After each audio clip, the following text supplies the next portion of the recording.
Hello guys, I'm just happy to share na finally I got my 3 pairs of the GT Cat 1 Titan Dylan Harper Collection series.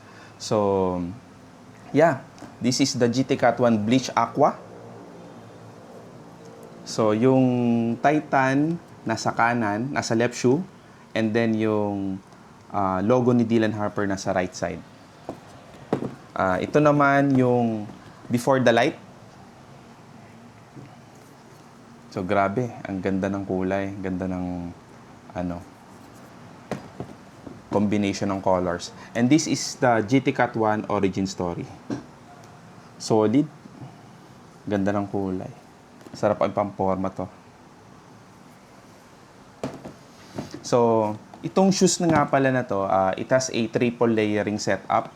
So, meron siyang React Foam, drop-in sole, meron siyang full-length air zoom strobel, and then stock heel zoom unit. So, yung setup niya parang Kobe din. Actually, I like playing with my Kobe 6 and Kobe 5.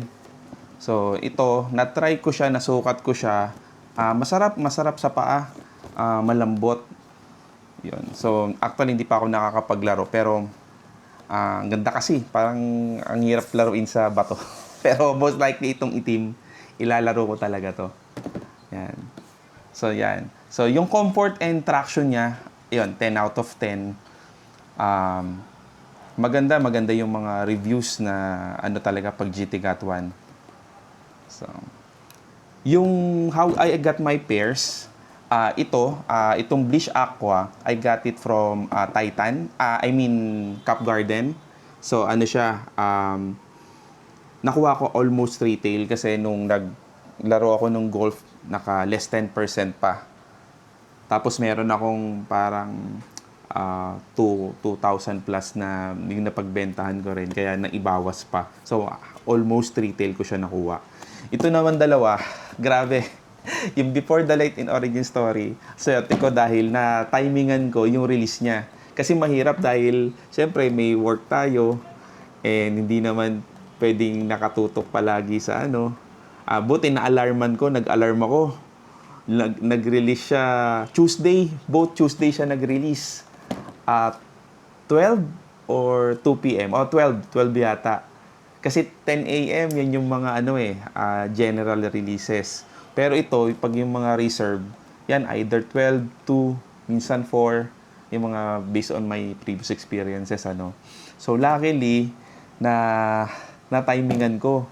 And maganda nagtuloy-tuloy yung may confirmation na yung parang hindi ka bot.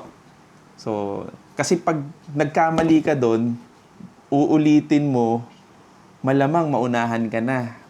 Limited lang yung mga sizes na ito. Kaya dapat flawless yung execution mo. Tapos, yung PayPal kasi yung ginagamit ko. Kaya, smooth naman yung yung sa payment. Hindi ka na mag-i-input ng mga cards. So, yun. Luckily, nakuha ko tong GT Cat 1. Dati, meron ako hindi ko triniger yung pink kasi medyo pink kaya hindi ko nagustuhan. Pero dapat pala kinuha ko na yon para alam mo yung pinanglaro ko sana. Pero first time ko ang nagkaroon ng GT Cat 1, kaya I'm so happy, and na-complete ko pa yung collection ng Titan. So I'm very happy at retail kasi I think yung resell nito mga nasa 19 or 16 to 19,000. So, depending on the colorway. Pero ito, since collaboration, maganda talaga siya. Actually, sa mga comments, nagtatanong dun sa kailan yung global release. So, yun, luckily, meron tayo dito sa Pilipinas, exclusive sa Titan. So, yun, I just want to share na meron ako netong GT Cat 1 collection. Thank you.